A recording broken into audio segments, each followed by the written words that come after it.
اور اپنی زبان میں شہد بھر لو، میٹھا بول بولو، غصے میں بھی خیال کرو ایسا بول نہ نکلے جو اگلے کو زخمی کر دے۔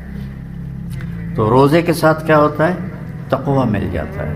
جب تقوی ملتا ہے، من یتق اللہ یجعل لہ مخرج ویرزقہ من حیث لا یحتسب، جو تقوی اختیار کرتا ہے اللہ تعالیٰ اس کو وہاں سے رزق دیتا ہے، اس کو ہر تنگی سے راستہ دیتا ہے، اور وہاں سے رزق دیتا ہے جہاں سے اس کو وہم و گمان بھی نہیں ہوتا۔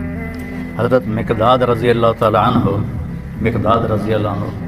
پیشاب کرنے گئے تو سامنے ایک سوراخ تھا، جہاں وہ بیٹھے پیشاب کر رہے تھے سوراخ تھا، تو ایک چوہا اندر سے نکلا اور 1 دینار آپ کے سامنے پھینک کے اندر چلا گیا، پھر گیا، پھر ایک دوسرا دینار لے کے آیا، پھر 3، پھر 4، پھر 5، پھر 6، پھر 7، پھر 8، 19 دینار اس نے اپنے سوراخ سے نکال کے حضرت مقداد کے سامنے پھینک کے اندر چلا گیا۔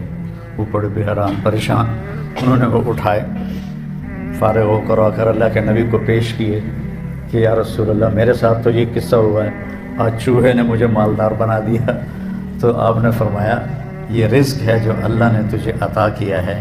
پھر یہ آیت پڑھی، من یتق اللہ یجعل لہ مخرج ویرزقہ من حیث لا یحتسب۔ اب یہ راستہ صرف مسلمان کے پاس ہے کہ اگر وہ تقوی اختیار کرتا ہے تو اس سے اللہ وہاں سے دے گا جس کا اس کو وہم و گمان بھی نہیں ہوگا۔ من یتق اللہ یجعل لہ من امرہ یسرا، جو تقوی اختیار کرے گا اللہ اس کے لیے آسانیاں پیدا کر دے گا۔ من یتق اللہ یکفر عنہ سیئاتہ ویعظم لہ اجرا، جو تقوی اختیار کرے گا اللہ اس کے گناہوں کو معاف کر دے گا، صاف کر دے گا۔ یکفر کا مطلب ہوتا ہے نشان مٹا دینا، عفا کا مطلب ہوتا ہے چھپا دینا، اور تکفیر کا مطلب ہوتا ہے نشان مٹا دینا۔ اللہ ان کے گناہوں کے نشان مٹا دے گا اور ان کا اجر بہت زیادہ کر دے گا۔ ان تصبروا وتتقوا لا یضرکم کیدہم شیئا ان اللہ بما یعملون محیط، تم صبر اور تقوی اختیار کرو تو دشمن کی کوئی چال تمہارے اوپر کارگر نہیں ہوگی، اللہ ان کا گھیرا ڈالے ہوئے ہے، ان کے گرد گھیرا ڈالے ہوئے۔ تو روزے کا صلہ بتایا گیا ہے تقوی، کہ اس سے انسان کو تقوی حاصل ہوتا ہے، اللہ کی خشیت، اللہ سے حیا کو تقوی کہتے ہیں۔ ایک گناہ نہ کرنا کہ دوزخ میں جاؤں گا، یہ بھی ایمان کا حصہ ہے۔ ایک گناہ نہ کرنا کہ مجھے اللہ سے شرم آتی، مجھے اللہ سے حیا آتی ہے، یہ حیا کا جو درجہ ہے یہ خوف کے درجے سے بڑا ہے، خوف کے درجے سے حیا کا درجہ بڑا ہے۔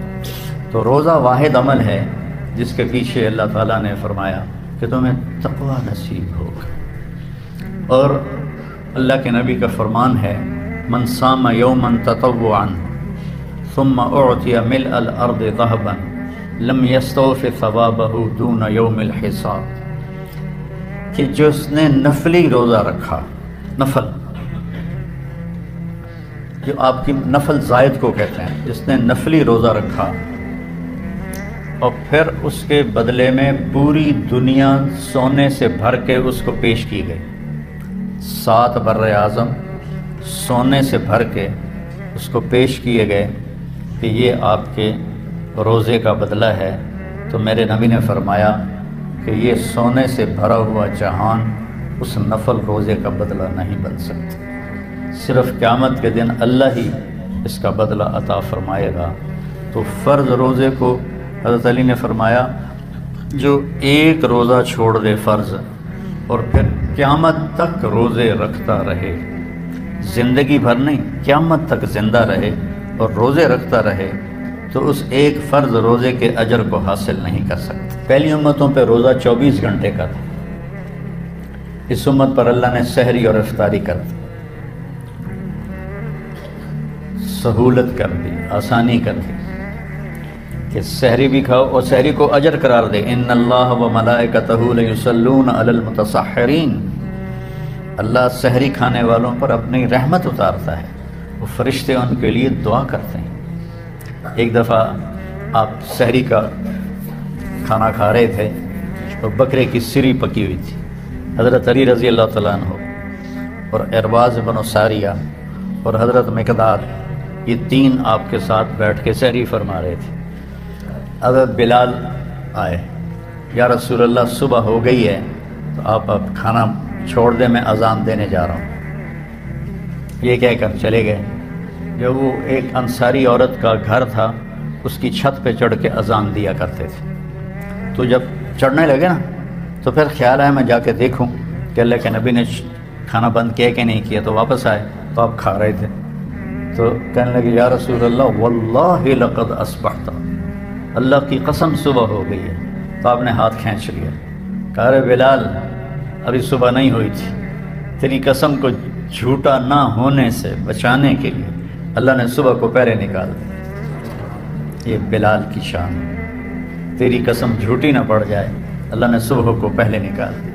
اور حضرت علی نے فرمایا اگر بلال قسم نہ اٹھاتا تو جب تک اللہ کے نبی کھاتے رہتے صبح نہیں ہونی تھی۔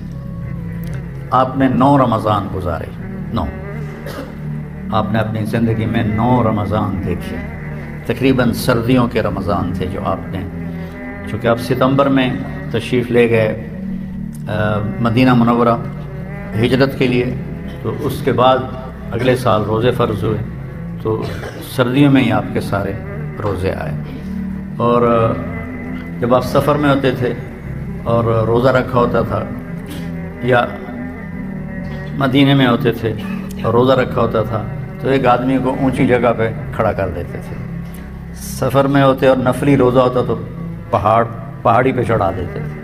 جو ہی سورج کا کنارہ ڈوبتا تھا، اس زمانے میں یہ دھند اور غبار اور یہ پولوشن تو تھی نہیں، صاف آسمان ہوتا تھا، جو ہی سورج کا کنارہ ڈوبتا تھا تو کہتا یا رسول اللہ غربت، اور فوراً کھجور منہ میں رکھتے تھے، کھجور سے روزہ افطار کرتے تھے، یا پانی سے افطار کرتے تھے، یا دودھ کی لسی سے آپ روزہ افطار فرمایا کرتے تھے۔ اور سحری میں بھی کبھی کھجور کھا کے آپ روزہ رکھ لیا کرتے تھے، اور کبھی جب میں نے ابھی آپ کو بتایا بکرے کی سری کھا رہے تھے۔ تو میرے نبی نے 9 رمضان گزارے، اور سب سے بڑی تاریخی جنگ جو ہوئی، جنگ بدر، رمضان میں ہوئی، 17 رمضان المبارک جمعہ کے دن، اور فتح مکہ بھی رمضان المبارک میں ہوا۔ جتنا آسمانی علم ہے سارا رمضان میں اترا۔ ابراہیم علیہ السلام پہ چھوٹی کتابیں آئیں رمضان میں، موسیٰ علیہ السلام پہ تورات اتری رمضان میں، داؤد علیہ السلام پہ زبور اتری رمضان میں، عیسیٰ علیہ السلام پہ انجیل اتری رمضان میں، ہمارے نبی پر قرآن اترا 21 رمضان، شب قدر رمضان میں، غار حرا میں۔ تو روزے کو اور آسمان علم کو آپس میں کوئی جوڑ ہے ان کا آپس میں، کہ اس سے روزے کی حالت میں اللہ تعالیٰ استعداد بڑھا دیتا ہے۔ تو ہم نے رمضان میں نے شروع کیا یہ رمضان، میں نے جب شروع میں حسنین شروع کیا تو میں مفتی رفیع صاحب رحمۃ اللہ علیہ اور مفتی تقی صاحب مدظ اللہ، میں ان کے پاس گیا کہ میں چاہتا ہوں کہ میں چھٹیاں کروں گرمیوں میں اور رمضان میں پڑھائی رکھوں۔ کہنے لگے بہت اچھی بات ہے، بہت اچھی بات ہے، ضرور کریں۔ پہلے ہمارے اکابر نے رمضان میں چھٹیاں رکھی تھیں کہ طلبہ عبادت کریں، اب عبادت تو ہے نہیں، اب تو انٹرنیٹ ہے، تو لہٰذا بڑی، یہ تو میں اپنی طرف سے کہہ رہا ہوں، ابھی اس وقت انٹرنیٹ اتنا نہیں ہوا تھا، 2000 کی بات ہے، تو اب تو انٹرنیٹ ہے، رات کو رضائی کے اندر سر چھپا کے اور موبائل دیکھ رہے ہوتے ہیں۔ تو ہمارے زمانے میں تو ایسی کوئی سہولت ہی نہیں، میں تو جب تک مجھے نیند نہیں آتی تھی میں اپنا سبق دہراتا رہتا تھا۔ جو دن میں سبق پڑھا، میں نے کیسے کتابیں یاد کی، ایسے بیٹھ کے رٹا نہیں لگایا، مطالعہ کیا، سبق پڑھا، تکرار کیا، اور پھر سارا دن اس کو چلتے پھرتے دہراتا رہتا تھا۔ اور جب تک میں بستر پہ نیند نہیں آ جاتی تھی، میں اس سبقوں کو دہراتا رہتا تھا، تو مجھے کتابیں یاد ہو گئیں ساری ازبر، الف سے لے کر یا تک کتابیں یاد ہیں۔ اور صرف نحو تو میں بیت الخلا میں بھی دہراتا رہتا تھا۔ میں نے کہا ضرب یضرب ضربن کون سا دین ہے، مار کٹائی ہے۔ تو کبھی میں بھول ہی جاتا کہ میں بیت الخلا میں بیٹھا ہوں، میں گردانوں میں ایسا شروع ہو جاتا تھا۔ تو سارے آسمانی علوم کو رمضان کے ساتھ مناسبت، اس لیے میرے نبی قرآن کی تلاوت رمضان میں کثرت سے فرماتے تھے۔ پھر رمضان میں اللہ نے ہمیں قیام اللیل دیا۔ تراویح کا لفظ نیا ہے، یعنی یہ میرے نبی کے زمانے میں یا صحابہ کے زمانے میں یا تابعین کے زمانے میں تراویح کا لفظ نہیں تھا، یہ بعد میں ایجاد ہوا ہے۔ اس دور میں قیام اللیل تھا، وہ یہ تراویح کا لفظ بنا کہ بعد کے دور میں اہل مکہ 4 رکعت پڑھتے تھے اور پھر ایک طواف کرتے تھے۔ اس کو ترویحہ کہتے ہیں، تھوڑے آرام کرنا، راحت سے ہے نا، اس کا اصل جو مصدر ہے وہ راحت ہے۔ تو 4 رکعت پڑھ کے طواف کرتے تھے، تازہ دم ہو جاتے تھے، پھر 4 رکعت پڑھتے تھے، پھر طواف کرتے تھے، پھر 4 رکعت پڑھتے تھے، پھر طواف کرتے تھے، پھر 4 رکعت پڑھتے تھے، پھر طواف کرتے تھے، پھر 4 رکعت پڑھتے تھے، پھر طواف کرتے تھے۔ تو اس سے یہ تراویح کا لفظ بنا کہ وقفہ لینا، آرام کرنا۔ مدینے والوں نے کو جب پتہ چلا کہ مکے والے تو ہر 4 رکعت کے بعد طواف کرتے ہیں، ہم کیا کریں، تو انہوں نے 20 کی 40 پڑھنا شروع کر دیا۔ اللہ نے اس امت پہ قیام اللیل، جس کو اب ہم تراویح کہتے ہیں، یہ اس امت کو تحفہ عطا فرمایا کہ اس میں قرآن سن۔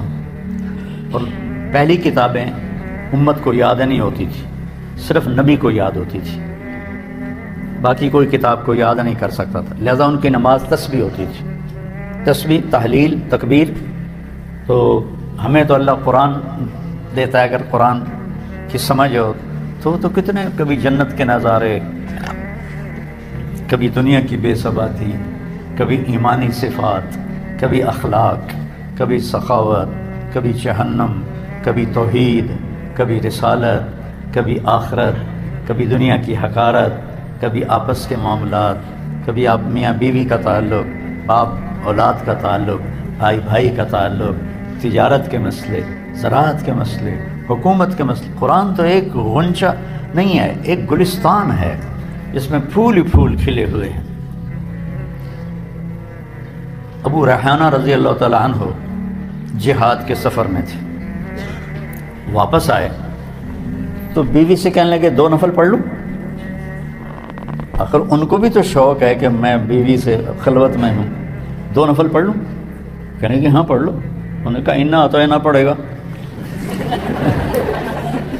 انہوں نے جو اللہ اکبر کیا اور نماز پڑھتے پڑھتے پڑھتے فجر کی اذان ہو گئی 2 نفلوں میں۔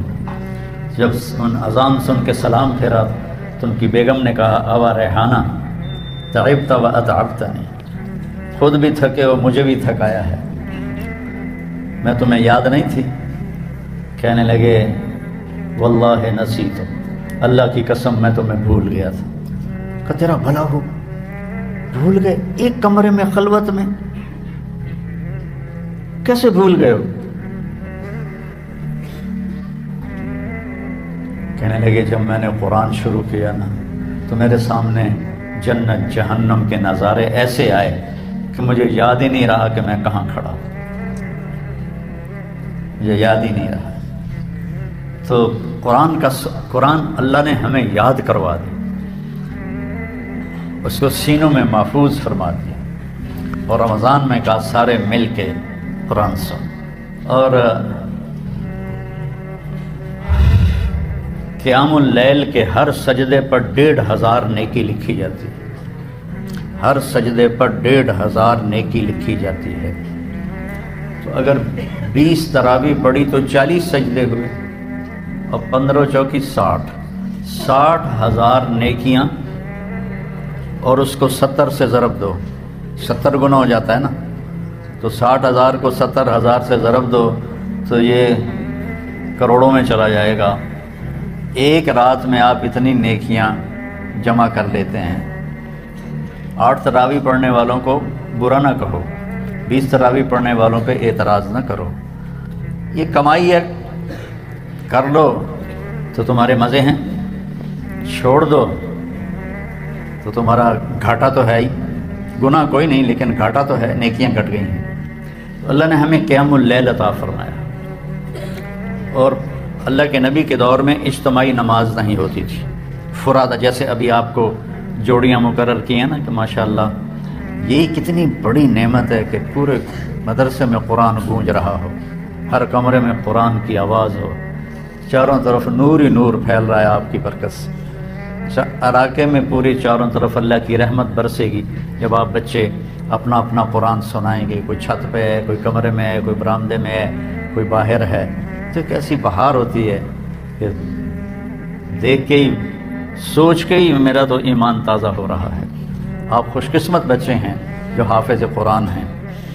جب تھی ہمت، حضرت شیخ رحمۃ اللہ علیہ تشریف لائے، مولانا زکریا صاحب 1980 میں، انہوں نے جو مفتی زین العابدین رحمۃ اللہ علیہ کا دارالعلوم تھا، اس میں انہوں نے پورا مہینہ اعتکاف کیا، تو میں نے بھی پورا مہینہ وہیں گزارا۔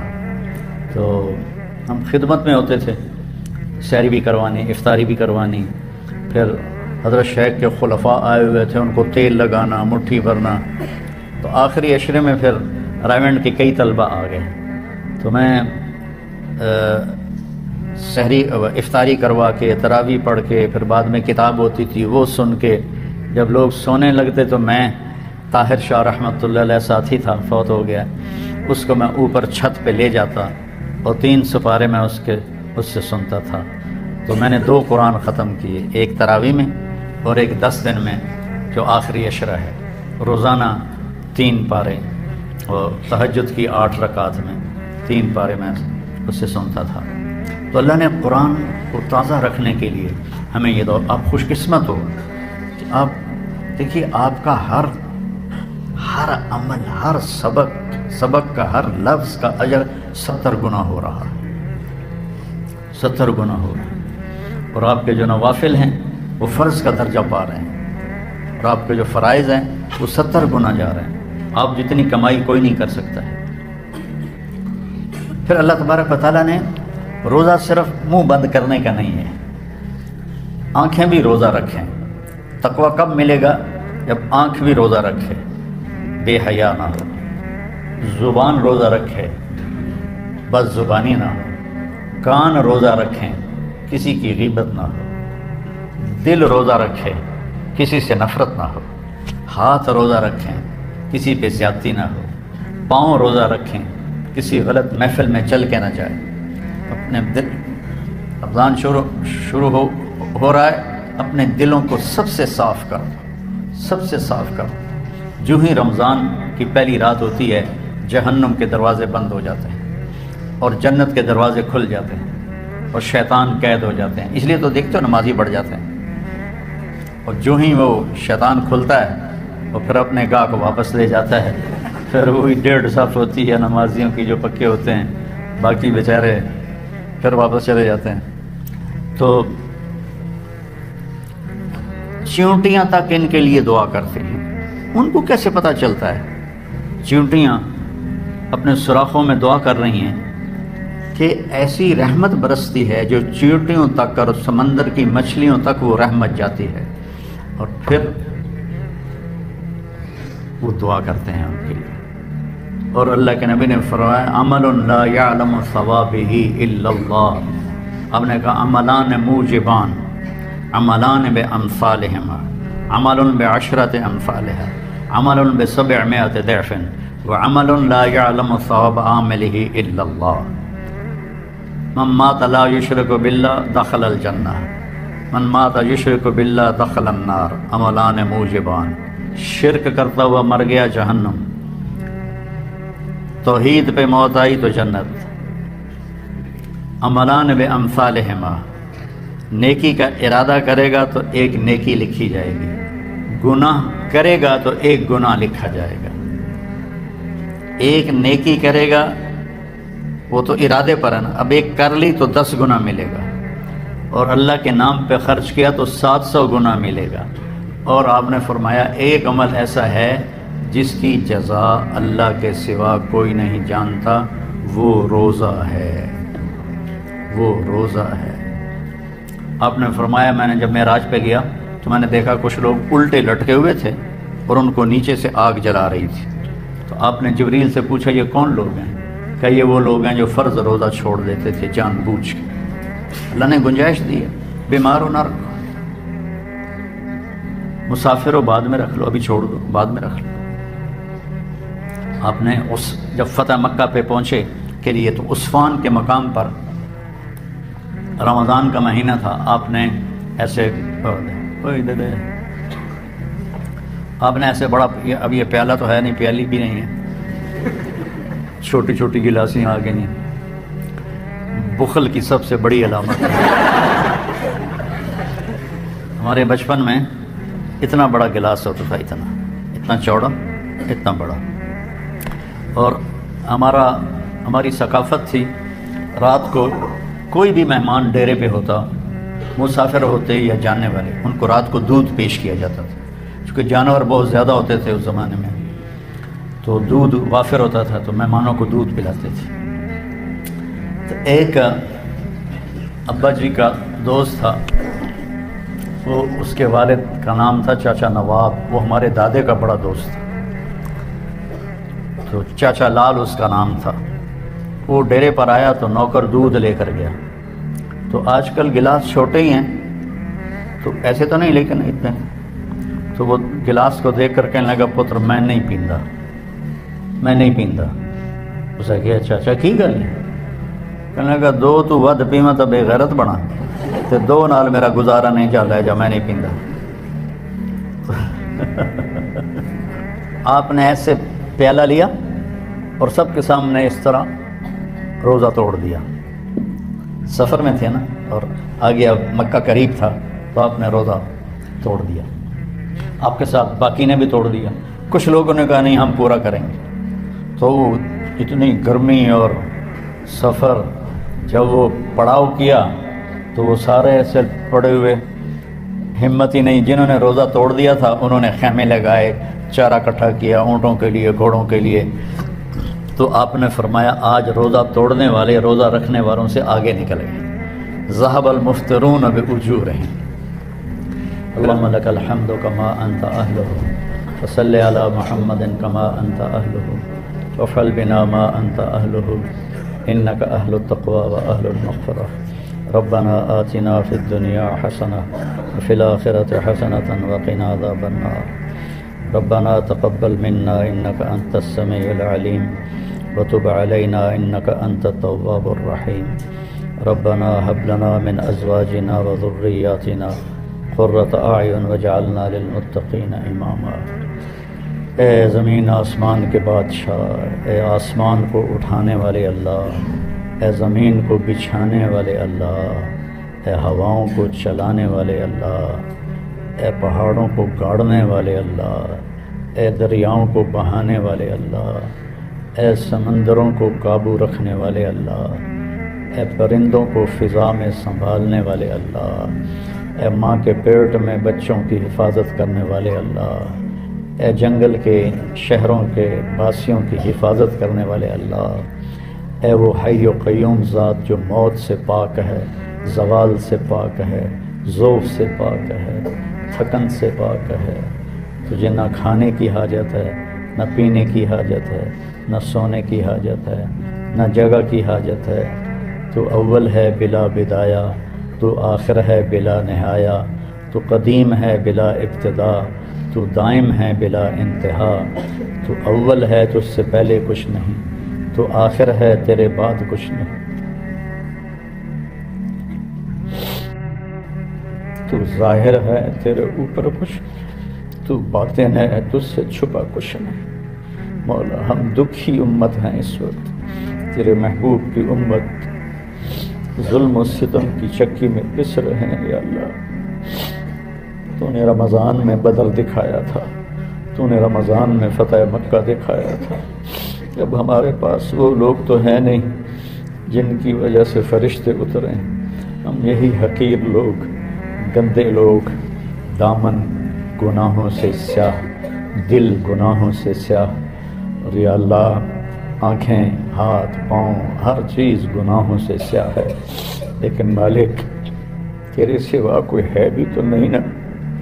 تو نے کہا ہے ادعونی استجب لکم، مجھے پکارو میں جواب دوں گا۔ تو نے اپنے بارے میں کہا ہے وَلَقَدْ نَادَانَا نُوحٌ فَنِعْمَ الْمُجِيبُ، مجھے نوح نے پکارا اور مجھ سے اعلیٰ کوئی جواب دینے والا کوئی نہیں۔ یا اللہ ہم ساز خاموش ہیں لیکن فریاد سے معمور ہیں، ہماری زبانیں گنگ ہو گئی ہیں میرے مولا۔ صدموں کی ایک تاریک رات ہے میرے مالک تیرے حبیب کی امت پر، ہر گھر، ہر مرد، ہر عورت جہاں تیرے حبیب کی امت ہے پس رہے ہیں میرے مالک۔ چور کے ہاتھ کٹنے پر تیرے نبی کے آنسو نکل، بچے کے رونے کی آواز سنتے تھے، نماز کو مختصر کر دیتے تھے، تیری حاضری کو مختصر کر دیتے تھے۔ بچہ رو رہا، ہمارے بچے تو چیتھڑے اڑ رہے ہیں، ان کی لاشیں ہی نہیں ملتی میرے ماں، گوشت کے چند ٹکڑے ہاتھ میں آتے، بوٹی بوٹی بکھر جاتی ہے میرے ماں۔ ساری دنیا کے فرعون اکٹھے ہو کر ہمیں برباد کرنا۔ یا اللہ ایک تیرا دروازہ ہے، تو نہ سنے گا تو پھر ہم کدھر جائیں گے؟ یا مائیں بچے کو دھکا دے دے پھر وہ کدھر جائے؟ ہم تیری چوکھٹ پہ بیٹھے ہیں یا دروازہ کھلنے کی پاس لگائے بیٹھے۔ یا اللہ آج 300 سال ہو چکے ہیں تیرے محبوب کی امت ذبح ہو رہی، آگ لگ رہی کہ گھروں کو جلایا جا رہا، ان کی بیٹیوں کی عزتیں نیلام ہوتی کہ دنیا کو برباد کیا جائے، ان کی آخرت کو برباد کیا جائے۔ یا اللہ تو نے آج کے فرعونوں کو اتنی لمبی مہلت دی تھی، تو نے تو یا اللہ ہر زمانے کے فرعونوں کو پکڑا، لمبا عرصہ نہیں دیا، ان کی پکڑ فرمائی۔ یہ ہمارے فرعون تو کب پکڑے گا یا اللہ؟ ہم تجھے گلہ نہ کریں تو کسی کریں، تیرے آگے نہ روئے تو کس کے آگے روئے، تیرا دامن نہ تھامے تو کس کا دامن تھا؟ تیرے نبی کے دور میں مصیبت آتی تھی، صحابہ دوڑ کے تیرے حبیب کے پاس آتے تھے، وہ ہاتھ اٹھاتے تھے، تیری مدد آ جاتی تھی۔ آج بتا ہم کس کے پاس جائیں، کس کو تیرے آگے پیش کر، کس کو تیرے آگے پیش کر؟ یا اللہ جیسے بھی ہے گندے ہیں لیکن ہمیں کلمے کی نسبت حاصل ہے، ہم تیرے ماننے والے ہیں، تیرے حبیب کے رسالت کی گواہی دینے والے۔ یا اللہ آج بھی فرعون تانا دیتے ہیں، بلاؤ اپنے خدا کو۔ یا اللہ ہم تجھے بلاتے ہیں، ہم تجھے بلاتے ہیں۔ یا اللہ مجھے تو 30 سال ہو گئے تجھے پکارتے ہوئے کہ آ جا یا اللہ، تو آج ہمیں اپنے بھی مار رہے ہیں، ہمیں غیر بھی مار، ہمارے اپنے بھی فرعون بنے ہوئے ہیں اور غیر بھی فرعون بنے ہوئے، ان کے سینوں میں دل نہیں ہے، پتھر ہے میرے مولا۔ میرے کریم آقا، میرے مہربان آقا، ہم کس کے کندھے پہ سر رکھ کے روئیں یا اللہ؟ ہم کمزور ہیں، ہمیں سہارا چاہیے، ہمیں سہارا چاہیے، ہم سہارے کے بغیر جی نہیں سکتے۔ کوئی کندھا نہیں ملتا جس پر سر رکھ کے ہم اپنے آنسو بہائیں، اپنا دکھڑا بیان کریں۔ ایک تیری ذات تیرے در پہ بیٹھو ہے یا اللہ، مہربانی کر دینا یا اللہ، یہ رمضان امت کی عزت کامیابی کا رمضان بنا دے یا اللہ، اسے بدر والا رمضان بنا دے، اسے فتح مکہ والا رمضان بنا دے۔ معصوم بچہ ماں سے کہتا ہے ماں میں رو رو کے تھک گیا ہوں اور میری ماں نے،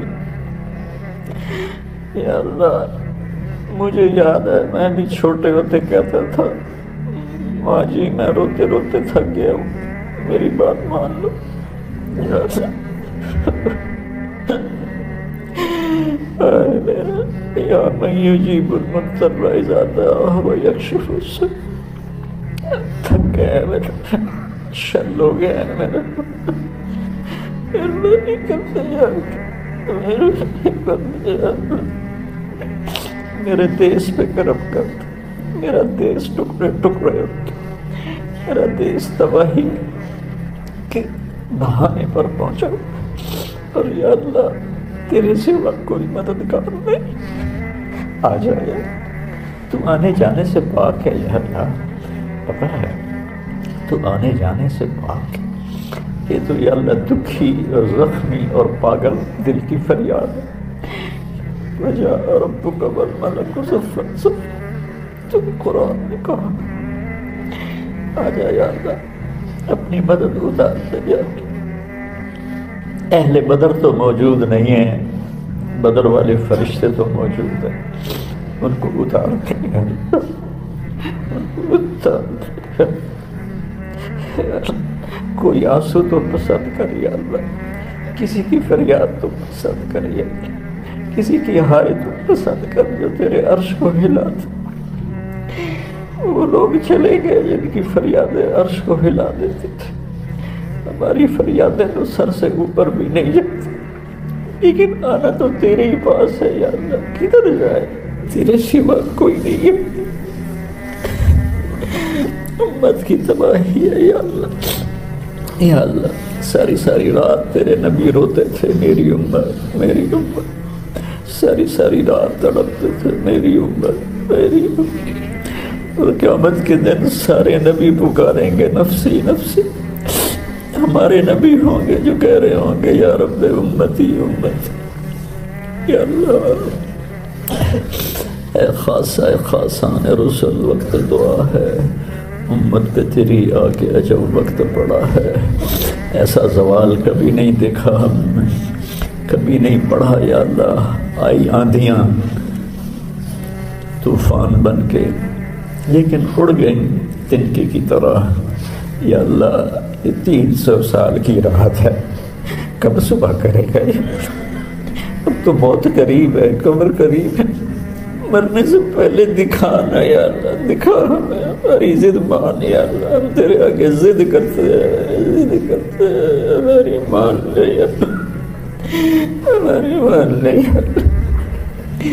یا اللہ یا اللہ. مظلوم تو کافر بھی ہو تو اس کی سنتا ہے. تیرے حبیب کی امت مظلوم. یا اللہ بیٹیوں کو بے عزت کر رہے، جوانوں کو ذبح کر، یا اللہ انسانیت کو تار تار کر رہے ہیں. کرنے والے اپنے ہیں، اپنے ہیں. مارنے والا بھی کلمہ گو ہے اور مرنے والا بھی کلمہ گو.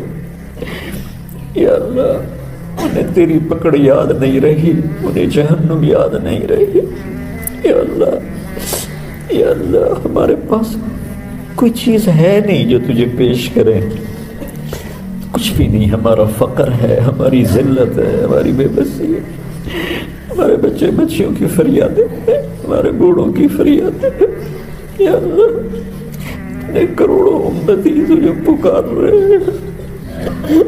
یا اللہ ہمیں نا امید ہونے سے بچا، ہمیں نا امید ہونے سے بچا. یا اللہ نا امید ہونے سے بچا. کر دینا، کر دینا یا اللہ. ہاں کر دے آج ہاں کر دے یا اللہ. تو کہہ دے میں آ رہا ہوں، تو کہہ دے میں آ رہا ہوں، تو کہہ دے میں آ رہا ہوں، تو کہہ دے، تو کہہ دے میں آ رہا ہوں. اللہ ہمیں ظالموں سے نجات دے، ظالموں کی گردنوں میں پھندے ڈال دے یا اللہ. تو کہہ دے میں آ رہا ہوں. میرے ان بچوں کی حفاظت فرما، ان کو علم عطا فرما، ان کو تقوی عطا فرما. ان کے استادوں کو نور ایمان، نور علم، نور بصیرت عطا فرما. تمام شاخوں کے بچے، استاد، کام کرنے والے جتنے آئے ہیں، کیمرے والے، ریکارڈ کرنے والے، ان سب پر اپنا رحم و کرم نازل فرما. ان سب سے راضی ہو جا. میرے بیماروں کو صحت دے دے، جو ایمان پہ چلے گئے ان کے درجے بلند۔ یا اللہ تو نے مجھے امتحان کے قابل سمجھا، میرے سب سے محبوب بیٹے کو تو اٹھا لی، بلا لی۔ میں راضی ہوں، میں راضی ہوں، میں راضی ہوں۔ اس کے درجے بلند، اس کے درجے بلند۔ اے اللہ، اے اللہ، اے اللہ، اے اللہ، اے میرے رب، نسألك خير ما سألك منه عبدك ونبيك محمد صلى الله عليه وسلم، ونعوذ بك من شر ما استعاذك منه عبدك ونبيك محمد صلى الله عليه وسلم۔ اللهم أنت المستعان وعليك البلاء ولا حول ولا قوة إلا بك۔ یا اللہ صحت عطا فرما، صحت عطا فرما یا اللہ۔